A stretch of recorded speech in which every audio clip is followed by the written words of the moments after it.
a todos los amantes y curiosos de la historia. Bienvenidos a mi canal. Hoy os traigo la vida de Nicolás Avellaneda. Él fue un abogado, periodista, político y docente argentino que acabaría siendo elegido como presidente de la nación de Argentina, siendo conocido porque durante su mandato se inició la conquista del desierto. Esta biografía es realizada por petición de Emilio Olmos, Clarita Cigarán y Rodrigo Pofadossi. Nicolás Remigio Aurelio Avellaneda nació el 3 de octubre de 1837 en la ciudad de San Miguel de Tucumán, en la provincia de Tucumán, en la Confederación Argentina. Fue hijo del político Marco Avellaneda y de la esposa de este, Dolores de Silva y Zabaleta. El matrimonio tuvo 5 hijos en común, siendo Nicolás el primero de sus vástagos.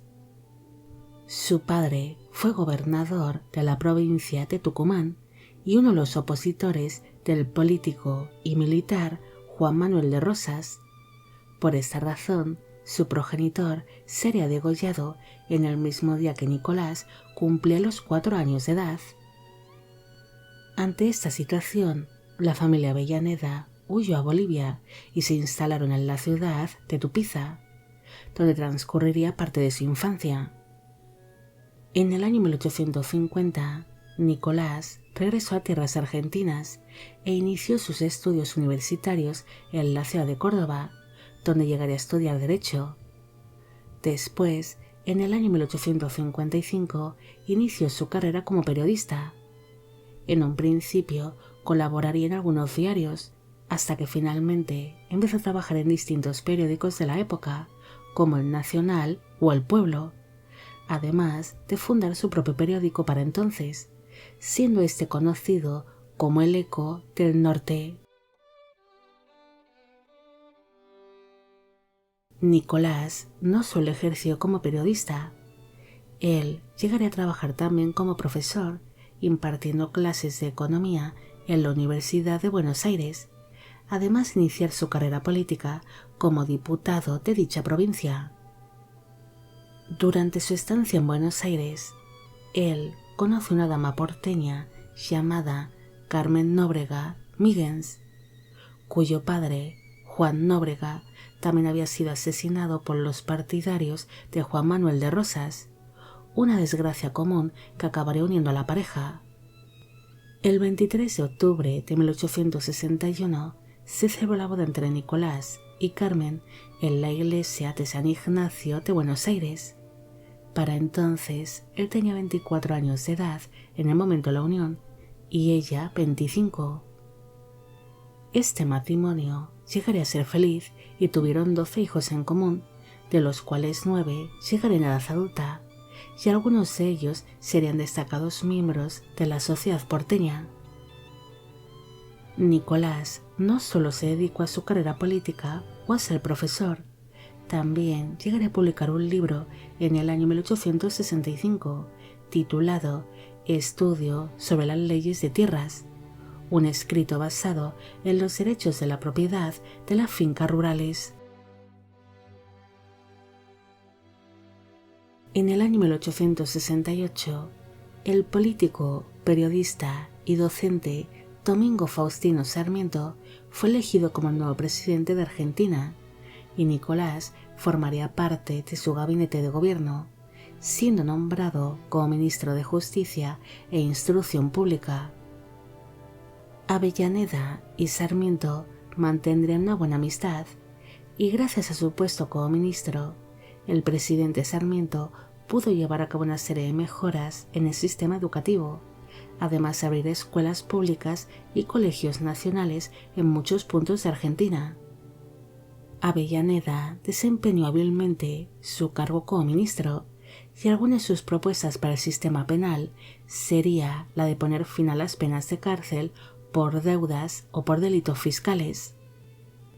En el año 1873, Nicolás abandonó sus funciones como ministro para presentarse como candidato para las nuevas elecciones presidenciales del país, iniciando una campaña que sería apoyada por su amigo, el presidente Sarmiento, y por distintos políticos de la época, como Julio Argentino Roca. Finalmente, en el mes de octubre de 1874, Avellaneda consiguió derrotar a su principal rival, el expresidente Bartolomé Mitre, convirtiéndose así en el nuevo presidente de Argentina. Pero esto causó que Bartolomé Mitre declarase públicamente que la elección de Nicolás había sido ilegal y se levantó contra el nuevo presidente. Pero aquella rebelión sería rápidamente apaciguada. El nuevo presidente tenía en mente nuevas medidas para el país y sus principales metas era conseguir la paz para su pueblo, la libertad y que todas las provincias argentinas se mantuviesen unidas bajo una única nación y que dejasen sus diferencias a un lado. Nicolás aborrecía los enfrentamientos y la violencia, mostrándose en contra de las armas. Es más, sería el primer presidente de Argentina que no había servido como militar. Por esta razón, cuando a su amigo, el expresidente Sarmiento, le entregó el gobierno del país, le dedicó estas palabras: «Es usted el primer presidente que no sabe utilizar una pistola». Durante sus primeros años de mandato, Argentina y Paraguay firmaron la paz definitiva de la Guerra de la Triple Alianza, al llevar varios años sin enfrentamientos entre ambos países, además de establecerse entre ellos nuevas fronteras. Pese a ser un hombre que no deseaba conflictos, entre los años 1878 y 1879 se llevaría a cabo una expedición conocida como la Conquista del Desierto, con la intención de conquistar y adquirir las regiones argentinas que se encontraban bajo el poder de los pueblos indígenas. Aquellas expediciones serían lideradas en un principio por el político Adolfo Alsina y posteriormente por el político Julio Argentino Roca. Durante tal conquista, algunos pueblos indígenas acabarían viéndose obligados a adoptar una nueva cultura y costumbres mientras iban perdiendo sus tierras. En cambio, otros serían reubicados en otros puntos del mapa y otros acabarían perdiendo la vida al enfrentarse contra el ejército argentino.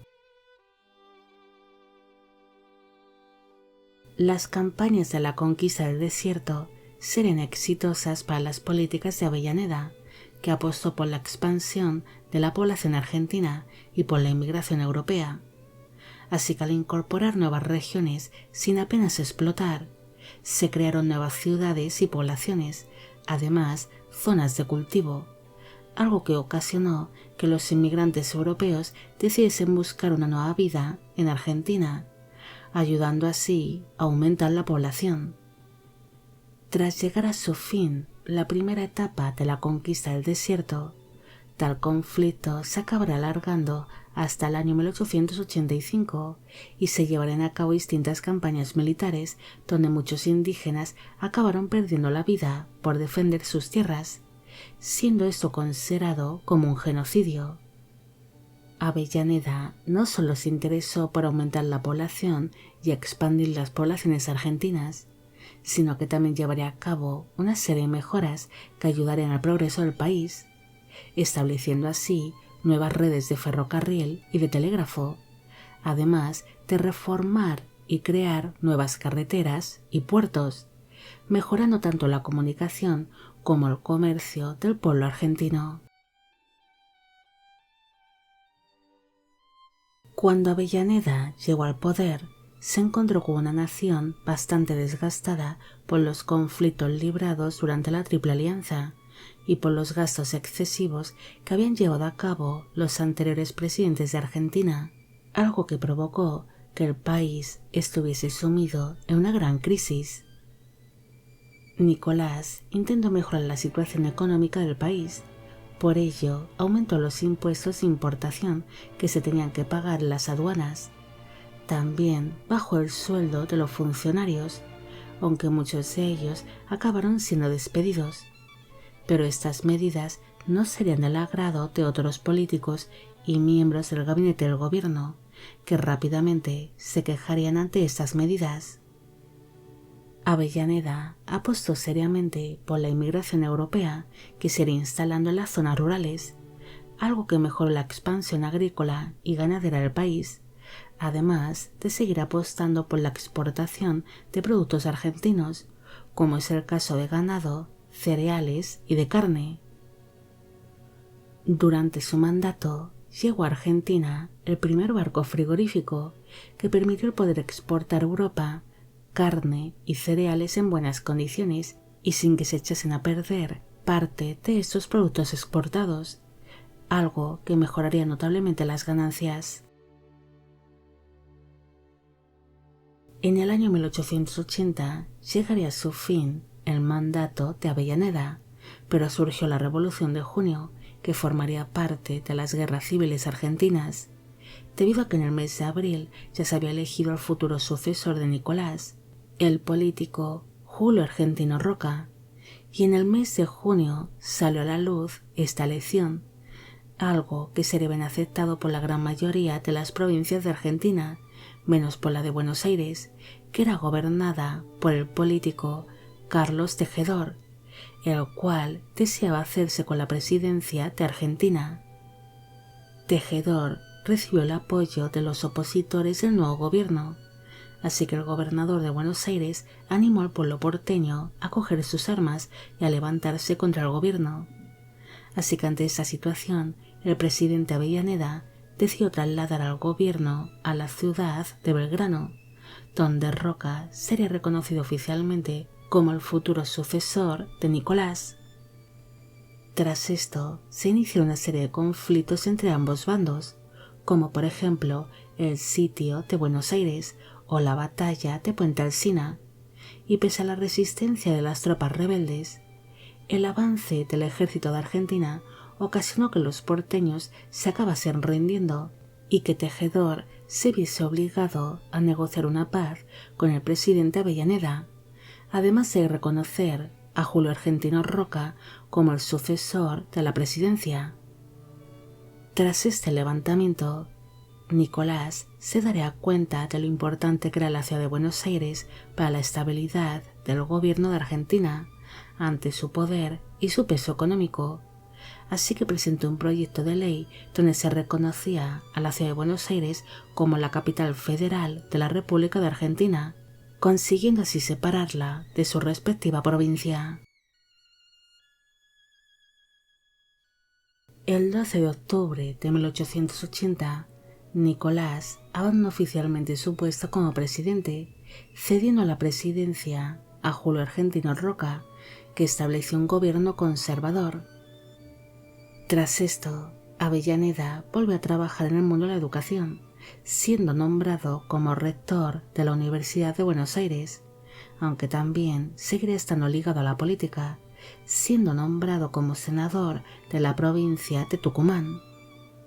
Avellaneda siempre estuvo muy comprometido con la educación de su país, apoyando la libertad de enseñanza y el libre pensamiento tanto de alumnos como de profesores.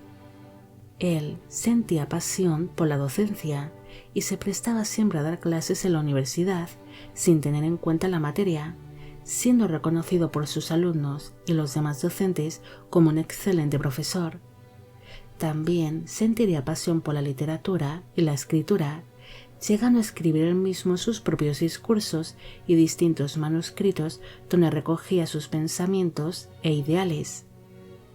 Nicolás acabaría envejeciendo prematuramente y se convirtió en un hombre muy frágil que sufría de serios problemas de salud a causa de la nefritis que padecía, un trastorno renal que provoca inflamaciones e infecciones en los riñones. Ante estos serios problemas de salud, que cada día irían a más, Avellaneda viajó hasta Francia en busca de un remedio para su mal, pero allí no pudieron hacer nada por él, así que decidió regresar a tierras argentinas para morir en su país natal, pero por desgracia acabaría encontrando la muerte en alta mar, falleciendo a bordo de un barco que se dirigía hacia Argentina y entre los brazos de su amada esposa. muriendo el 25 de noviembre de 1885 a los 48 años de edad. Sus restos mortales descansan en el cementerio de la Recoleta, en la ciudad de Buenos Aires, en Argentina. Nicolás fue un hombre muy comprometido con la educación de Argentina, algo que compartió con su amigo y antecesor, el presidente Sarmiento. Él nació para ser profesor, siendo muy valorado por su trabajo como docente y por su implicación con el sistema educativo. Avellaneda intentó mejorar la situación económica del país y solucionar una crisis que cada día iría más ante el desgaste económico que sufre Argentina con los conflictos y los grandes derroches de dinero de los anteriores gobiernos. Pero algunas de las medidas de Nicolás no fueron bien recibidas por parte de otros políticos, funcionarios y miembros del gobierno. Este presidente era un hombre que apostó seriamente por el comercio internacional y por la inmigración europea, consiguiendo que muchos campesinos europeos se instalasen en zonas rurales de Argentina, aunque para ello se le arrebataron a los pueblos indígenas sus tierras. Pese a ser un hombre que estaba en contra de los conflictos, sería recordado porque durante su mandato se inició la conquista del desierto, unas expediciones y campañas militares que se acabaron alargando, incluso hasta después de su mandato como presidente, y tales campañas serían vistas por distintos historiadores como un genocidio. Bueno amigos, llegamos al final de la vida de Nicolás Avellaneda. Espero que os haya gustado esta historia y espero que todos los que me pedisteis que hiciese un vídeo sobre él también. Como siempre, agradeceros todo el apoyo que recibe el canal. Mil gracias por ver los vídeos que voy realizando y quisiera agradeceros de corazón el que forméis parte de Biopic Channel.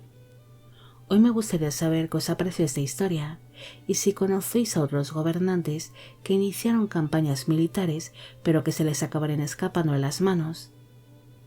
Y con esto me despido. ¡Hasta la próxima!